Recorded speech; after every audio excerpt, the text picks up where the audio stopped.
Warning, this episode contains adult language, mature situations, an idealistic apprentice, the truth of magic, horrible consequences, manga releases, and spelling. Remember to like, share, and subscribe. Listener and viewer discretion is advised.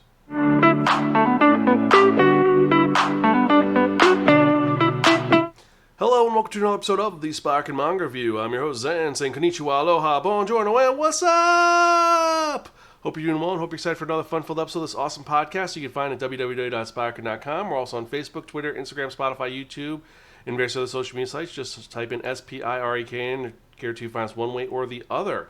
And if you're watching on YouTube, remember to like, share, subscribe, and click on that bell for notification for when we release new episodes. And remember to subscribe at our website at www.spiraken.com and on iTunes or Apple Podcasts. And with that in mind, let's actually get to it, because if you remember from that last episode, I spun that one, that only, the Wheel of Manga. And it did tend to be reviewing a pretty unique manga, a different manga, one that's kind of, well, let's get to it. So the manga that we're talking about today is one that was written by Kamome Shirahama, who actually does artwork for a lot of the Marvel and DC comics, which is pretty cool. It's a cover artist. This was published by Kodansha, released over here by Kodansha Comics USA.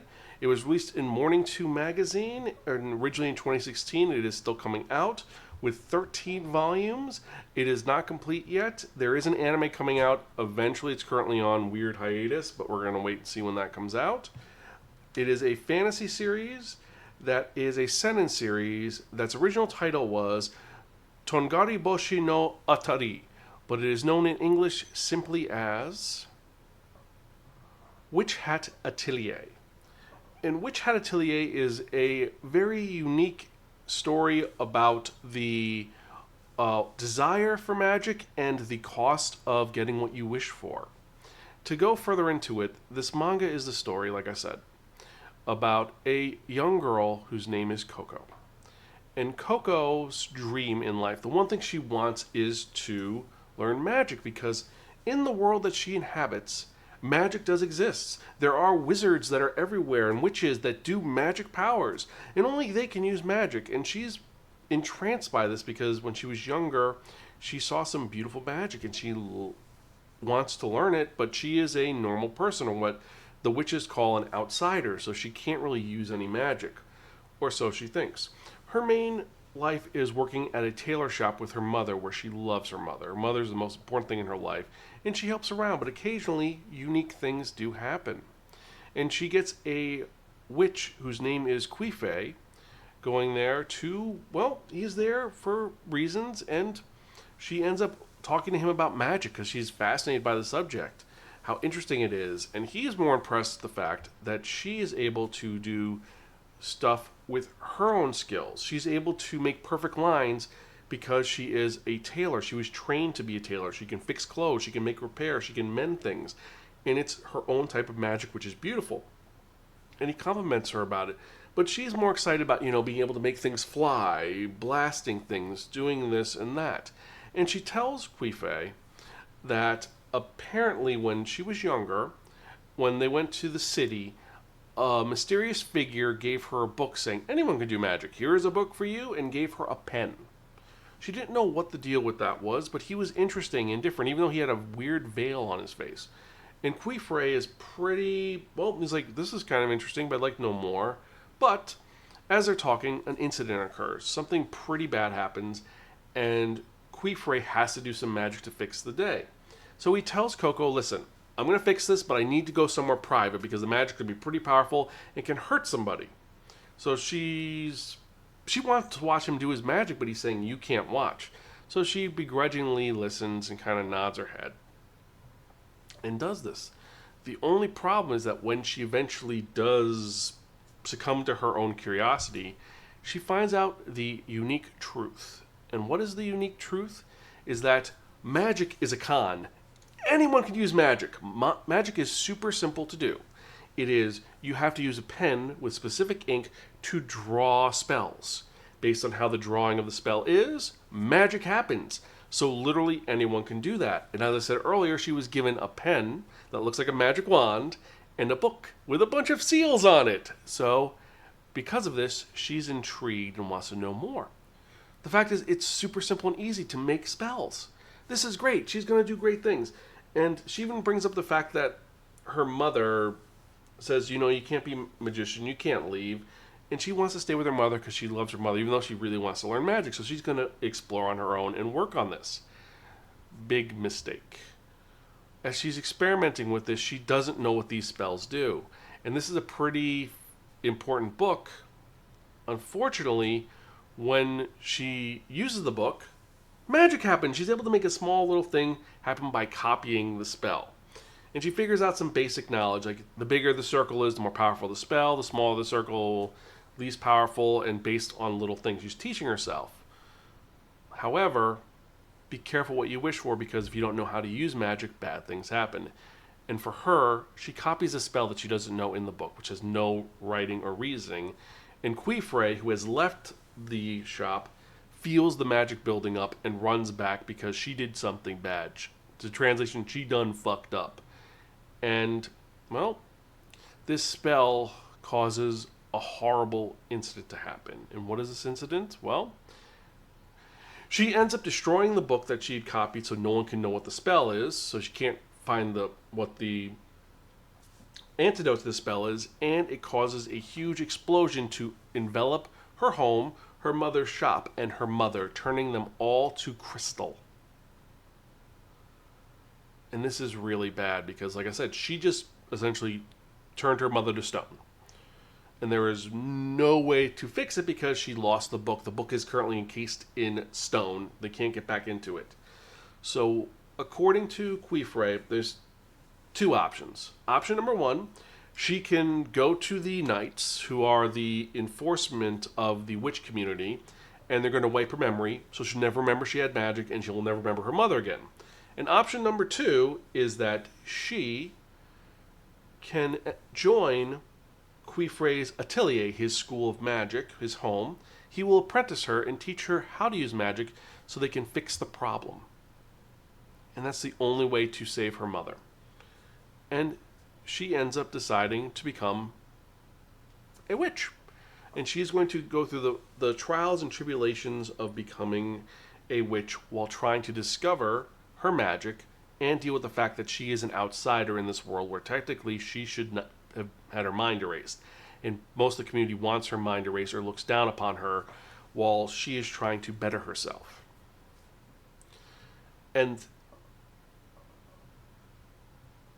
that's what this manga is about. The manga is about Coco becoming the great witch that she can be and learning about the atelier and everything that is going on. Our main character, Coco, is a green-haired girl who is vibrant and thinks about things differently.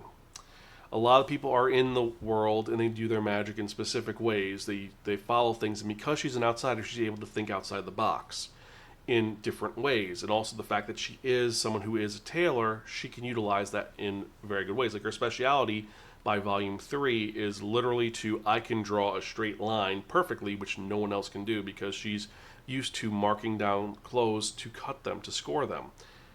And she is able to think about things backwards, like, okay, we have to make a spell to stop a giant dragon. Well, why don't we make it more like something cushy and comfortable instead of something that's scary? Because magic, according to Queefrey and a lot of people, is to better people, make people be happy. And let's make this dragon happy instead of fighting it so it'll relax and we can leave it alone. And that's the thing for it. It is a very whimsical and different take on magic itself. And I love the fact that the story is essentially a Muggle ends up in Hogwarts because of an accident and gets magic and now has to fix her problems. And there are other characters who are in there who are unique. There is her roommate who she looks down on everybody because she wants to be the best because she has issues at home. We have another one who her whole mentality is, I want to do magic that makes everyone happy, but I want to do it my own way. I don't want to follow anybody's magic. It's got to be me or no way. And then we have another one who's just like, I like creating my own magic. I don't want to copy anyone else. That's her deal. And each of these characters does something different, and they're all very well developed, and you want to know more about them. It's very nuanced how each character is well developed. I mean, we also have Queefrey's whole backstory and what's going on with him because he... Well, I don't want to spoil too much. There's a reason why I didn't go too far into the manga, because there are so many really cool elements about it and different statements going on. Like, Queefrey has a grudge against these beaded witches who are the cause of what happened, because there's more going on with Coco and the witch who gave her the power, the book, and the wand. There is stuff going on which is setting up for this large culmination of events, and it is engaging and fascinating. And with the Humble Bundle I was talking about a couple of weeks ago, which I finally paid off, and I'm getting all of it. I got all of Witch Hat Atelier up to 13 in digital copy, but I had to buy this because this manga is tremendous. It is wonderful, and it's a lot of fun. It is a lot of fun. The art style is great. I hope the anime comes out soon because it would be visually stunning.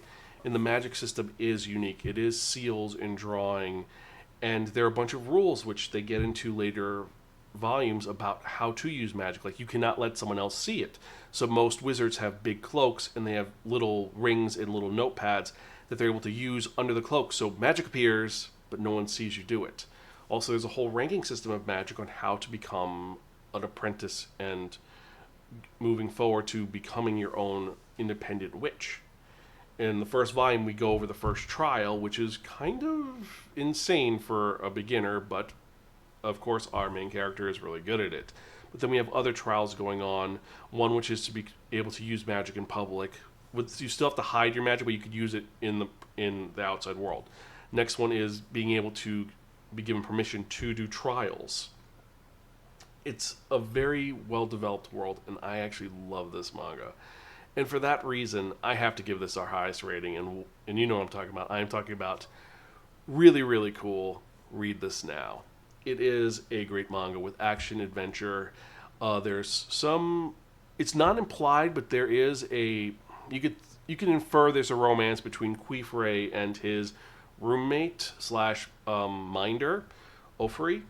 I know I'm pronouncing his name wrong. It's kind of difficult to say, but there's a whole thing with them, which a lot of the communities think that there is an LGBT thing going on. Also, if you read Witch Hat Atelier Kitchen, which is a spin-off, there's stuff going on. So it's will they, won't they, are they? We don't know. They leave it up to your imagination, and I love the fact that they do that. It's not implied, but it's not denied. So that's well done. I love the characters in this. I think my favorite character besides Coco is the apprentice to the ink maker, who has his own story arc that's really not heartbreaking, but it is one which makes you want to root for him. So, what are your thoughts? Did you like it? Did you enjoy it? Did you not like it? Let me know your thoughts. You can email me personally at Xan, that's Xan, at Spiraken.com, or you can tweet me at Spiraken, X me at Spiraken. I'm also on Bluesky. All the contact information is in the show notes, or you can leave a comment down below. And now let's actually get to the manga question of the week, and that's actually kind of important one for this week. It's actually not really. I originally was going to say, do you want to be in the atelier? But I thought a little bit easier than that is going to be, would you use magic if you could? If we lived in a world where magic existed, would you use magic, or would you be too afraid to based on the consequences? Let me know. Email me at zanspiraken.com or tweet me at Spiraken. Let me know. And with that in mind, let's actually get to the next part, which is going to be the manga releases for the week. And we've got some nice ones this week, so let's get to it.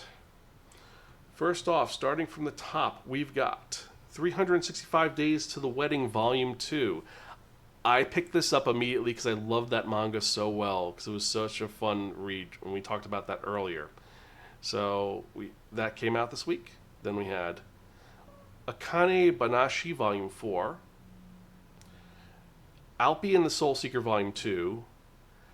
Candy and Cigarette, Volume 7. The Dawn of the Witch, Volume 5, light novel. Hayat the Combat Butler, Volume 43. I Want to End This Love Game, Volume 1.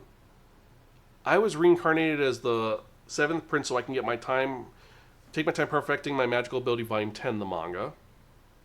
Love is an Illusion, Volume 5. Miraculous, Tales of Ladybug and Cat Noir, Volume 3.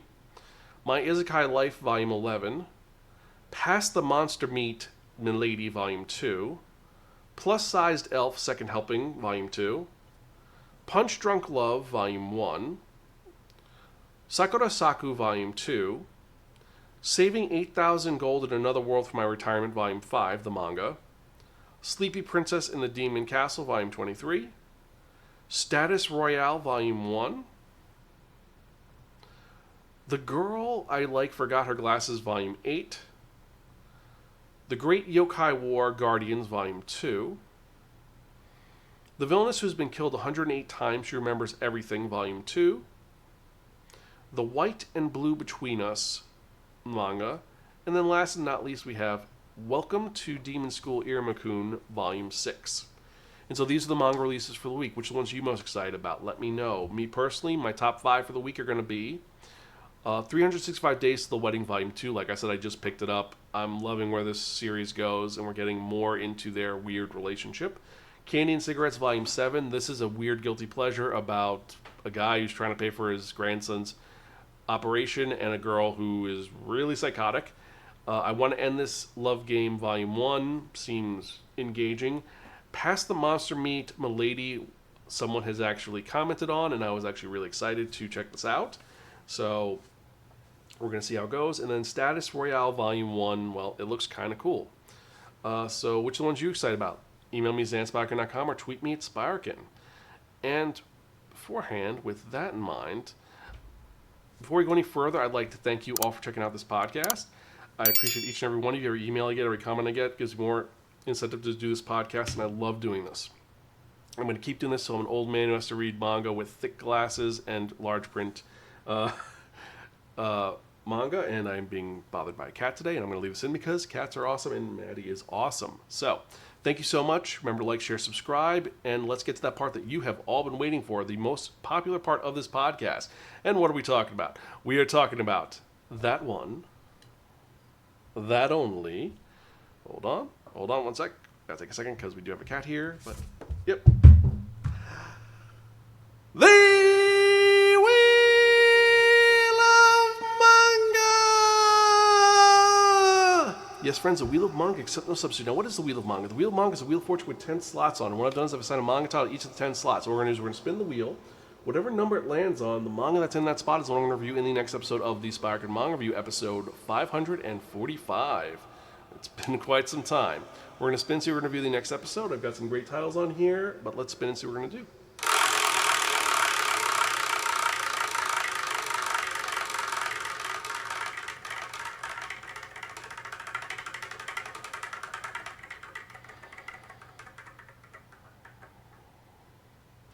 Number 4, Cat from Our World and the Witch. This is an isekai where a cat becomes a giant creature in another world. Is it going to be good? Is it going to be bad? Well, we're going to find out.